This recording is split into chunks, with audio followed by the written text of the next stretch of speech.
direnişiyle aralarındaki ateşkes kararını dün gece ihlal eden Siyonistler Gazze'de yeni bir katliama imza attı. Aralarında çok sayıda çocuğun da bulunduğu insanları gece vakti uykularındayken şehit eden İsrail güçleri 400'den fazla kardeşlerimizi katletti.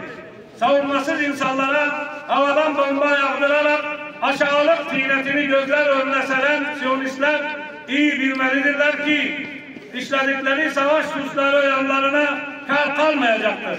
Bugün başta İslam ülkeleri olmak üzere dünyanın sessizliğinden güç alan İsrail güçleri çok yakın bir zamanda zilleti en doruklarda yaşayacaktır inşallah.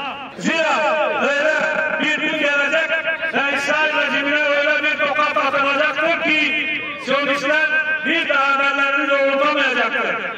Değerli katılımcılar, Siyonist İsrail'in saldırıları Filistin halkına karşı yıllardır sürdürülen etnik temizlik ve soykırım politikalarının yeni bir aşamasıdır. Gazze'de uyguladığı soykırıma devam eden İsrail güçleri en büyük cesareti İslam ülkelerinin dağınıklığından almaktadır. Gazze'de her fırsatta savaş suçu işleyen bu katillere artık dur denilmelidir.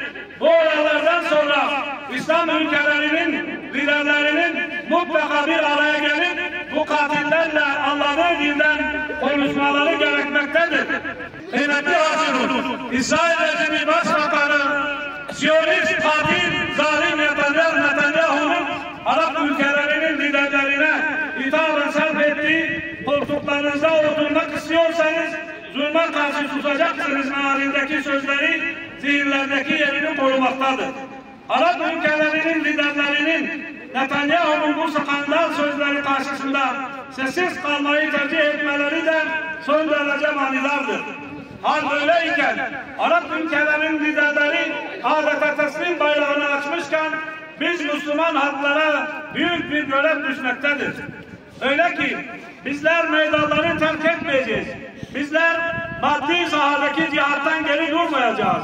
Ve bizler ülkelerimizi İsrail'e karşı açılan bir cephe haline getirmek için elimizden gelen her şeyi yapacağız. Saygıdeğer misafirler, iyi bilinmeli ki İsrail'in terör politikalarına karşı suskun kalalar, İsrail'i destekleyenler onun işlediği suçların bir parçasıdır. Bu bağlamda tüm dünyaya sesleniyoruz. İsrail'in Filistin halkına uyguladığı soykırıma karşı durun.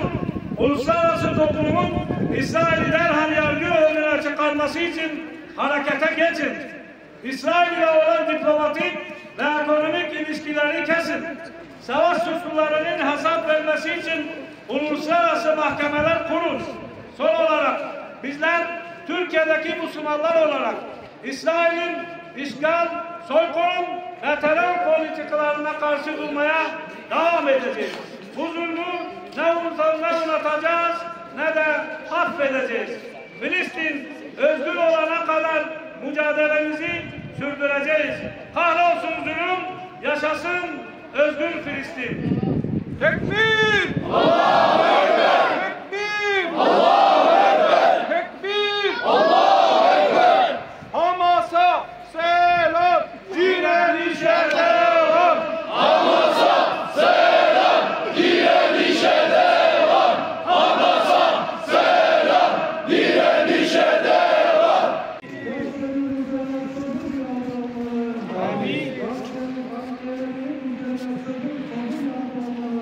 Amin.